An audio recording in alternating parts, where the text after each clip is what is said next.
todos os meus amigos e queridos irmãos que nesse momento poderão estar ouvindo esta palavra, até mesmo aquelas pessoas que ainda não alcançaram a salvação em Cristo Jesus, que somente Jesus Cristo salva, somente Ele é o nosso mediador entre Deus e os homens, só Ele deve ser adorado, só Ele deve ser o centro, só Ele deve ser glorificado.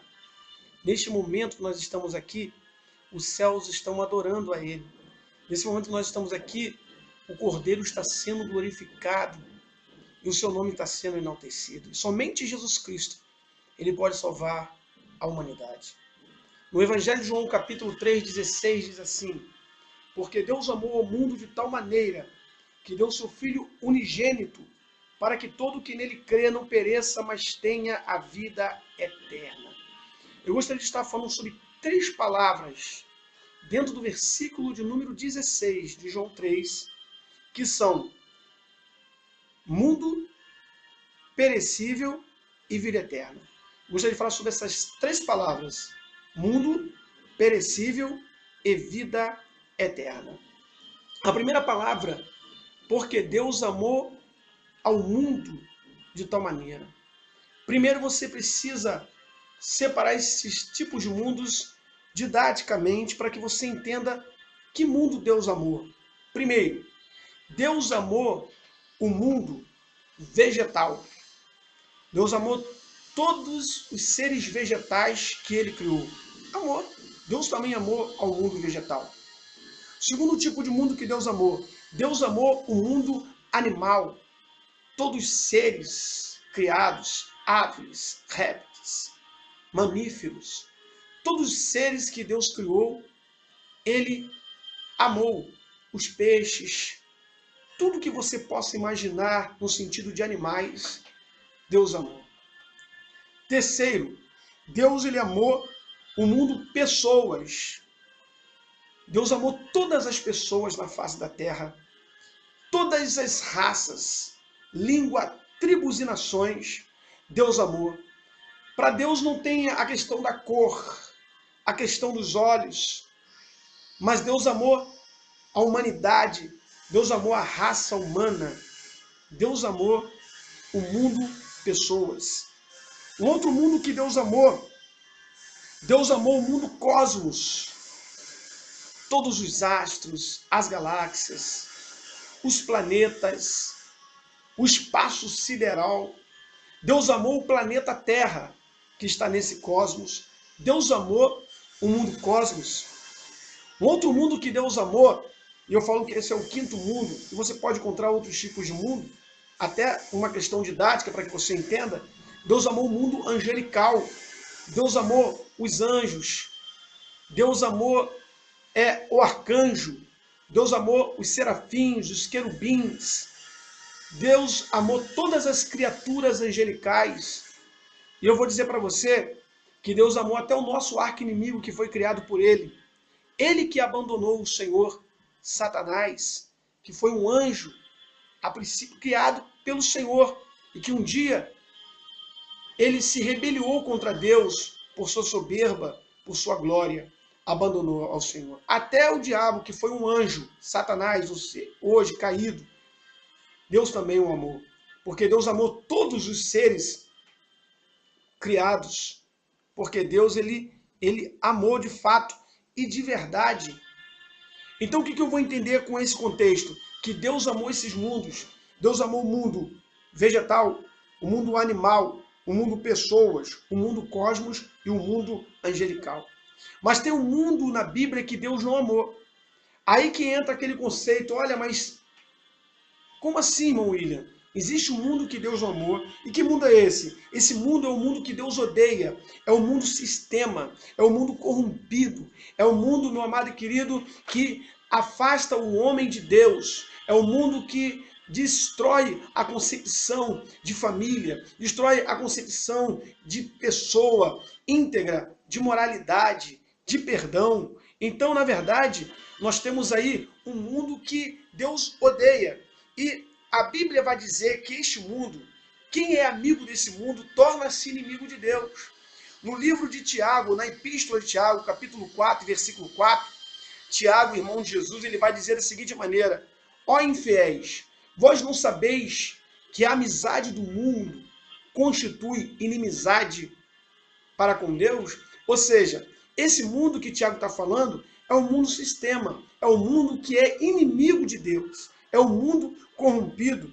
Se você pegar a Bíblia e abrir no primeiro livro, na primeira epístola de João, no capítulo 2, do versículo 15 ao 17, a Bíblia diz assim, ó: porque tudo que há no mundo, a concupiscência dos olhos, a concupiscência da carne e a soberba da vida.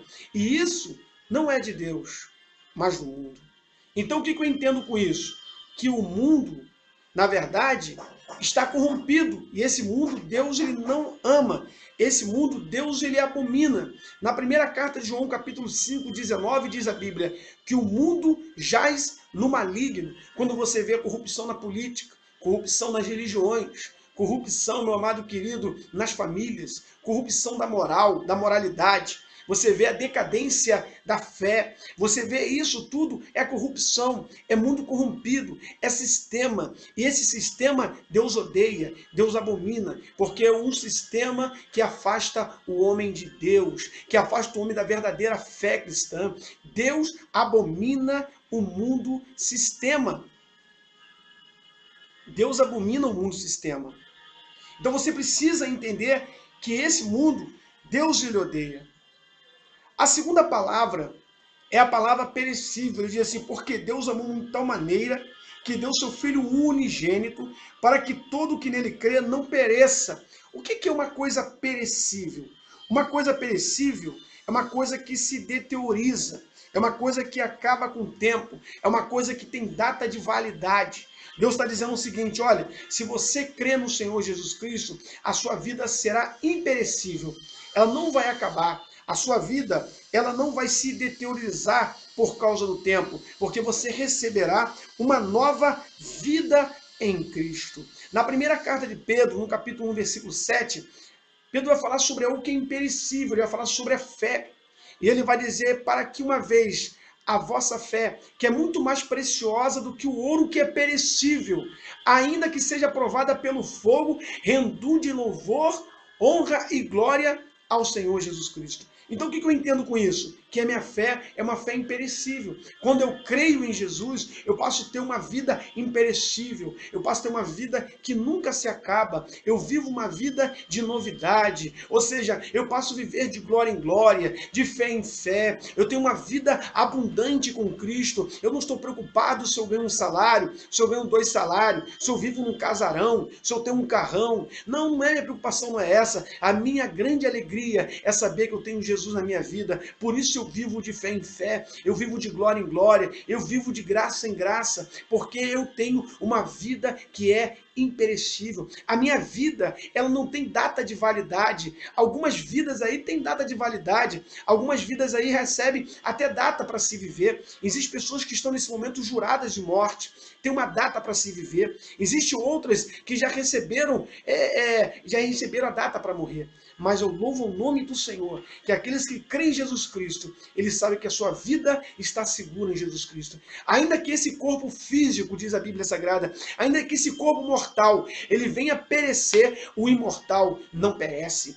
Porque eu tenho uma vida imperecível. A minha vida espiritual nunca vai acabar, porque ela não tem data de validade. Foi Cristo que me deu uma vida imperecível. Na carta aos Hebreus 12, versículo 4, diz a Bíblia Sagrada: porque na vossa luta contra o pecado não tens resistido até o sangue. O que eu entendo com isso? Que a minha luta contra o pecado tem que ser uma luta que venha ter resistência, porque eu tenho uma vida imperecível. Muitas pessoas não sabem o que é viver uma vida imperecível. Muitas pessoas não sabem o que é ter uma vida cristã. Uma vida cristã é ter uma vida que não se acaba, que não se murcha. Ainda que passe tempo, ainda que passe muitas lutas, eu não murcho, nunca se acaba a minha vida com Cristo. Ah, meu amado irmão, se você soubesse quantas lutas eu já passei, quantas provas eu já passei, eu aprendi uma coisa na minha vida: a minha prova é uma, a sua prova é outra, mas não vem prova humana sobre a sua vida que você não possa suportar. Nunca abandone Cristo, tenha uma vida Tenha uma resistência, porque você recebeu vida imperecível, para que não pereça, mas tenha a vida eterna. A terceira palavra é a palavra vida eterna. Nós recebemos vida eterna. Existem duas palavras para vida que eu separei didática para que você entenda. A primeira palavra é a palavra bio. Essa palavra bio está relacionada à vida física, à vida humana. A segunda palavra é a palavra zoe. Ela está relacionada à vida com Deus, à vida de Deus. Quando uma pessoa encontra-se com Cristo, ela recebe a vida zoe, a vida espiritual. Observa que a vida é diferente da morte. A palavra morte, no original grego, é a palavra thanatos, que representa a morte. A morte é algo que os homens temem. A morte é algo que os homens, eles fogem da morte, mas a morte sempre vai encontrar. Sabe por quê? Porque a morte é um ser espiritual. E quando ela vem, meu amado, não tem quem possa escapar. Ouça bem o que eu vou dizer. Essa morte é uma morte física, as pessoas têm medo. Mas os homens deveriam ter mais medo ainda, é da morte espiritual. Porque tem um texto no Evangelho de Lucas que diz assim: louco, hoje te pedirão a alma. O que tu tens preparado para quem serás? Então os homens têm que ter medo da morte espiritual e não da morte física.